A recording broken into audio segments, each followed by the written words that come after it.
28 सितंबर को भगत सिंह का जन्म जयंती मनाया जाता है। आज ही के दिन 28 सितंबर 1907 को इनका जन्म हुआ था। इनके पिताजी का नाम किशन सिंह, सरदार किशन सिंह, और एक चाचा जी थे सरदार अजीत सिंह। दोनों क्रांतिकारी योद्धा थे।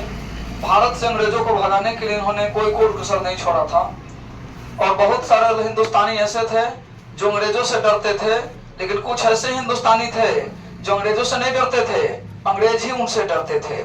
जिसमें एक महापुरुष का नाम है भगत सिंह। इसने 12 साल की उम्र में एक ऐसा कौतुक देखा जिनके जीवन में परिवर्तन ला दिया।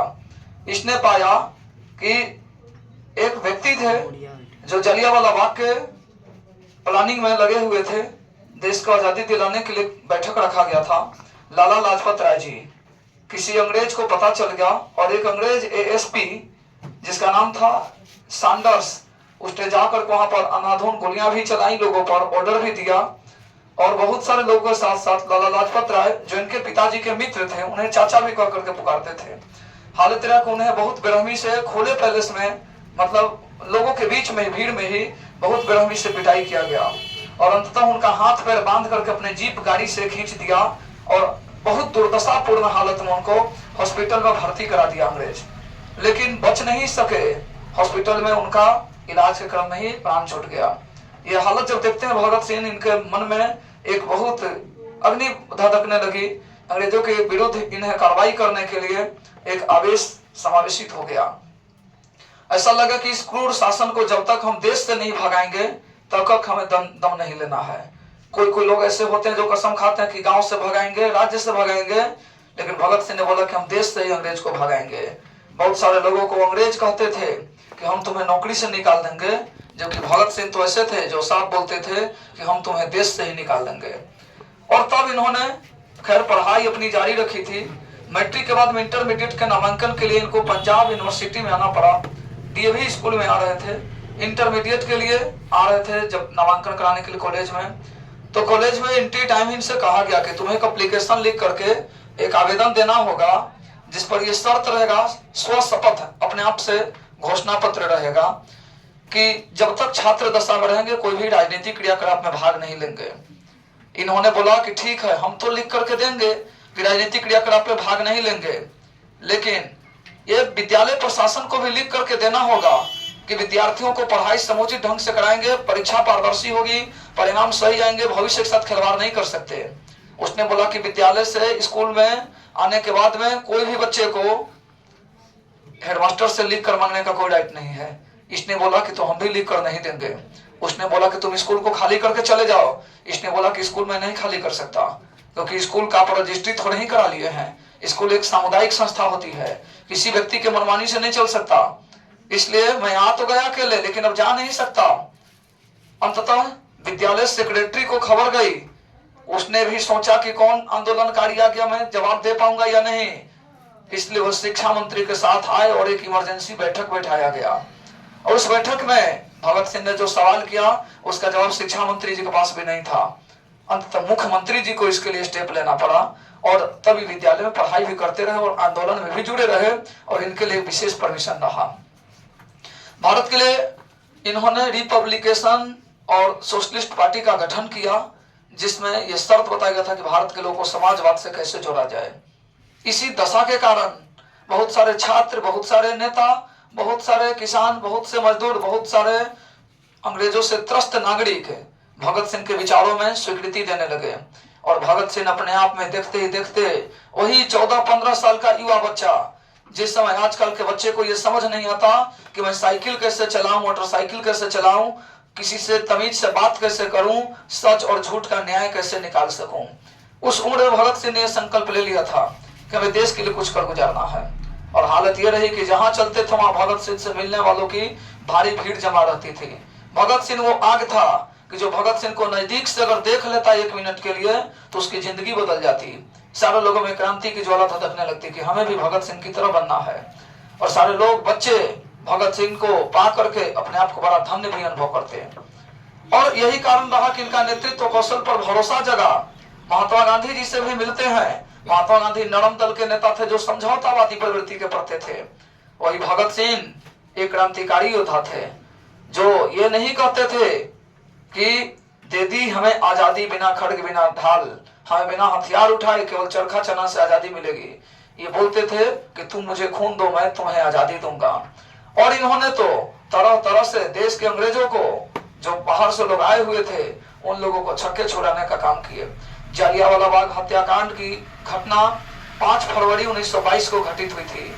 5 फरवरी 1922 का ऐसा दिन था कि जिस टाइम गांधी जी ने बोल दिया था भगत सिंह को, यहाँ का नेतृत्व तो आप देखे शांतिपूर्ण प्रदर्शन करना है।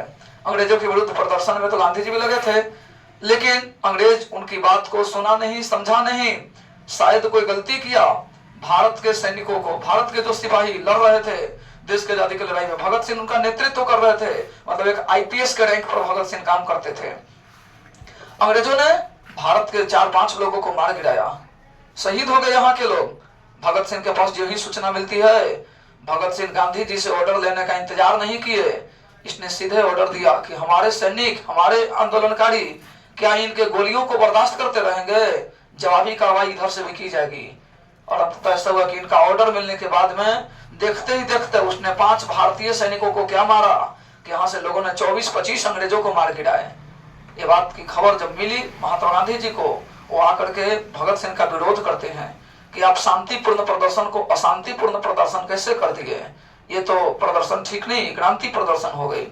भगत सिंह बोले कि उधर के लोग गोली चलाते रहे और हम लोग देखते रहे, ये हो नहीं सकता। और अंततः यही कारण रहा कि गांधी जी से भगत सिंह को एक विरोध हुआ। और जब भगत सिंह जेल जाते हैं तो गांधी जी उसके समझौता के लिए वकालत नहीं करते हैं कि जेल से छूटे, फांसी से बचे। खैर, यहाँ दूसरी घटना की बात और रही कि जो लाला लाजपत राय को अंग्रेज सैंडर्स ने, एएसपी ने मारा था लोगों के बीच में, इसने कसम खा लिया कि इस अंग्रेज को तो हम धूल चटा करके रहेंगे और भी बहुत ज्यादा लंबा दिन का इंतजार नहीं किया जाएगा। 24 घंटे के अंदर इस एसपी को, भले ही जिला का गार्ड मिला हुआ है, ये चलता है तो इसके लिए गाड़ी के स्काउटिंग मिले हुए हैं, इसके साथ बहुत बड़ी काफिला चलती है। हमारे साथ भी तो देश के नागरिक जुड़े हुए हैं, बहुत सारे लोगों को आशीर्वाद और शुभकामनाएं मिल रही है, तो हम किसी से कम नहीं। और सिद्धांत पर चल दिए अंग्रेजों की कोठी पर चढ़ाई करने के लिए। भोर में प्रतिदिन अंग्रेज साहब निकलते थे टहलने के लिए। उस दिन अंग्रेज साहब को हिम्मत नहीं पड़ा कि टहलने के लिए निकले, लेकिन उनके ही आसपास के कमरे से, किसी रूम से शायद कोई उनका बॉडीगार्ड निकला टहलने के लिए। इसने कंफ्यूजन में आकर के उस बॉडीगार्ड को ही गोली मार दिया। इनको लगा आओ देखे न था, भोर में थोड़ा सा दिखाई भी धुंधलापन जैसा पड़ रहा था। इसने सोचा को अंग्रेज में निकला, इसलिए एसपी को गोली मार रहे हैं। इसने एसपी को समझ करके बॉडीगार्ड को गोली मार दी। पूरा घेराबंदी तेज हो गया और भगत सिंह वहां आत्मसमर्पण करना पड़ा। अंततः इनको पुलिस से गिरफ्तारी हो गई, जेल चले गए। खैर वहां जेल गए, लेकिन जेल से फिर छूट करके भी चले आए। जेल से छूट करके आए तो याद रखना, जेल से छूटने के बाद में या तो कोई व्यक्ति क्रिमिनल बन जाता है और नहीं तो फिर बिल्कुल सुधर ही जाता है। ज्यादातर जेल से छूटने वाला व्यक्ति हिम्मत से मजबूत बन जाता है। और जो एक बार जेल चला जाता है, अगर अपने सच में गलती किया है तो उसको प्रायश्चित करने का अवसर मिल जाता है कि हमने भारतीय संविधान का, कानून का, न्याय का पालन करते हुए जेल जाना स्वीकार किया। जो सरकार और समाज की मंशा थी हमने उसको पूरा किया। तो अपना निर्दोष सिद्ध करने के लिए देश में समाज का, कानून का पालन करते हैं, इस तरह के अपना परचम को बदलाने के लिए उसने जेल जाना स्वीकार किया। जेल चले गए, जेल से छूट करके आए, लेकिन अब वो झुकने वाले नहीं हैं और भगत सिंह रुकने वाले नहीं हैं। हालत यही रहा कि अब जो है भगत सिंह और बड़े क्रांतिकारी हो गए।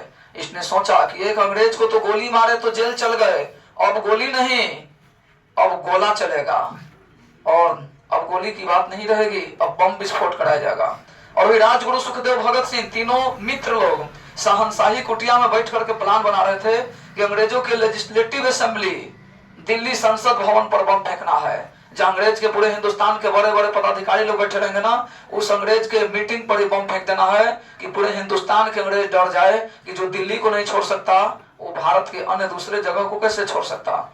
और लेजिस्लेटिव असेंबली पर इसने बम फेंका और बम फेंकने के बाद में सीधे बोल दिए कि हमने बम फेंका है, ताकि किसी अन्य दूसरे व्यक्ति को शक के आधार पर न पकड़ ली जाए, उसकी दुर्गति नहीं हो जाए। अंग्रेज इन्हें पकड़ा, बेरहमी पूर्वक पीटा, लेकिन फिर भी भारत माता के जयकारे के नारा लगाते रहे। जब इन्हें कोई पीटता था ये बोलते थे भारत माता की जय, इंकलाब जिंदाबाद, इस प्रकार के नारे लगाते रहे। अंततः इनको फांसी तो सुनिश्चित पहले से पता था ही कि इस प्रकार के कुकृत्य करने के लिए मुझे फांसी ही मिलेगा, लेकिन करे तो क्या करे, डरेंगे तो दिक्कत की बात है। ध्यान देना है कि बार बार हम सभी को जन्म नहीं लेना है और एक बार बचना भी नहीं है। बार बार जन्म नहीं लेना है कोई काम करने के लिए, और एक बार बचना नहीं है। तो ध्यान देना है कि एक बार जो जीवन मिला है इसका इतना बढ़िया इस्तेमाल करो कि भगत सिंह की तरह ही नाम हो जाए, और नहीं तो ऐसा कुछ नाम करो कि फिर सुनते ही काम हो जाए। भगत सिंह इसी सिद्धांत पर काम करते रहे। अब की बार फांसी की सजा इनको हो गई, डेट निर्धारित हो गया कि 24 मार्च 1931 को इनको फांसी दी जाएगी। लेकिन 24 मार्च 1931 को फांसी का दिन निर्धारित करने के बावजूद अंग्रेजों को डर लग गया कि कल अंग्रेज को डर लगा कि भगत सिंह को अगर फांसी कल दी जाएगी तो पूरे हिंदुस्तान में घोषणा न कहीं समाचार पत्रों में हो जाए, और पूरे हिंदुस्तान से लोग अगर आ गए ना लाहौर सेंट्रल जेल में जहां इनको फांसी पड़ेगी, तो वहां जेल का ईंट कवर जाएगा, धूल धूल कन कन उड़ जाएगा। भगत सिंह को लोग पब्लिक मूवमेंट वाले छुड़ा कर लेकर चल जाएंगे अंग्रेजों के हाथ से, तो हमारे सिपाही ताकते रह जाएंगे, अंग्रेज से मुक्त हो जाएगा भगत सिंह, फिर पकड़ने में हमें पसीने छूटने लगेंगे। अंत में कहो कि नहीं, कल नहीं, आज शाम में फांसी पड़ेगा। Plan automatic change. आज तक पूरे इतिहास में पहली बार किसी को शाम में फांसी पड़ने वाली थी, अन्यथा देश में अब तक कभी भी शाम में फांसी नहीं पड़ा है।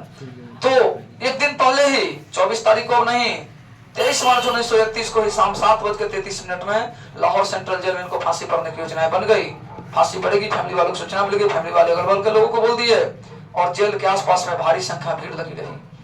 और इनका डेड बॉडी निकलेगा, उस टाइम इनसे बोला गया, एक बरकत नाम का हजाम था जो हजामती काम करता था जेल मैनुअल में, तो उसने आकर के बोला कि भगत सिंह आपको फांसी आज ही पड़ेगी। बोले कि ठीक है, कोई बात नहीं।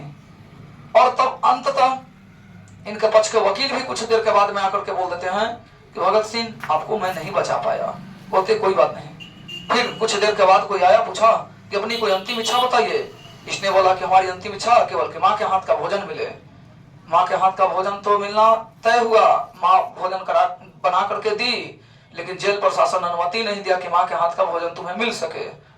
अब हालत ये खराब रहा, पूछा गया कि जेल मैनुअल में नहीं परमिट है बाहर से कोई चीज लेने के लिए, हमारे पास जो मिलेगा वही अवेलेबल है। दूसरी इच्छा है तो बताओ। ऑप्शन बी, इसने बोला कि मैं कार्ल मार्क्स की ये किताब पढ़ना चाहता हूँ। कार्ल मार्क्स की किताब पढ़ना चाहते हैं, और वहीं पर किताब पढ़ने का इच्छा इसलिए रखे क्योंकि किताब पढ़ने से मन में शांति मिलती है, दिमाग जागृत होता है और जीवन में धन्य हो जाता है। इसलिए हर व्यक्ति को चाहिए कि अधिक से अधिक समय निकाल करके सेल्फ स्टडी करने का प्रयास करें। जितने बड़े क्रांतिकारियों की, जितने बड़े विचारकों की, दार्शनिकों की किताबें पढ़ेंगे उतने हम भी गुणवान हो सकते हैं।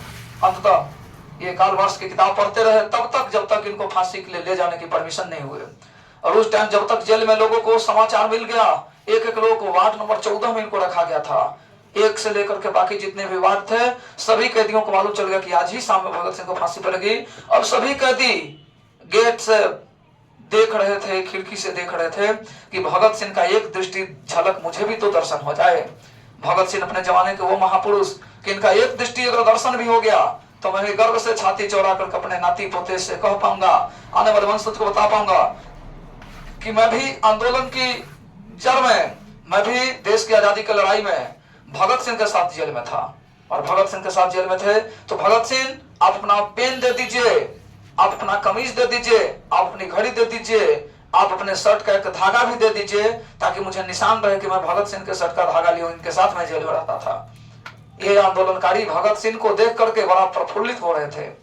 भगत सिंह को 10 मिनट पहले सूचना दी गई कि अब चलो। किताब को सीधे ऊपर कर उछालते हुए फेंक दिए और बोले कि हाँ चलो मैं चलता हूँ। चले और जेल से जब ही निकलते अपने रूम से तो पैर जब जमीन पर रखते हैं ना तो लोगों में शांति इतनी थी कि पैर रखने का जमीन पर जो आवाज होता है वो आवाज एक एक कैदी को स्पष्ट रूप से सुनाई दे रही थी। राजगुरु सुखदेव भगत सिंह तीनों को जेल से बाहर निकाला जा रहा था। तीनों को पता नहीं कि कौन सी ऐसी प्लानिंग थी, कौन सा दिल का जुड़ाव था कि एक साथ कदम रखा था, एक साथ जमीन से पैर उठता और एक परेड मुद्रा में सभी लोग उठते रहते। फैन को बंद कर दिया, आवाज डिस्टर्ब हो जाएगा। तो एक लय ताल मिलाते हुए लोग पैर रख रहे थे और ऐसी बात रही कि लोगों को चलते चलते समझ आ रहा था कि हम भी एक बार दर्शन कर लेते इस वीर भगत सिंह का। निकलते जा रहे थे, लोगों को समझ आ रहा था कि आज मुझे भी फांसी हो जाती तो एक और नया इतिहास रचता कि भगत सिंह के साथ मुझे भी फांसी मिली थी।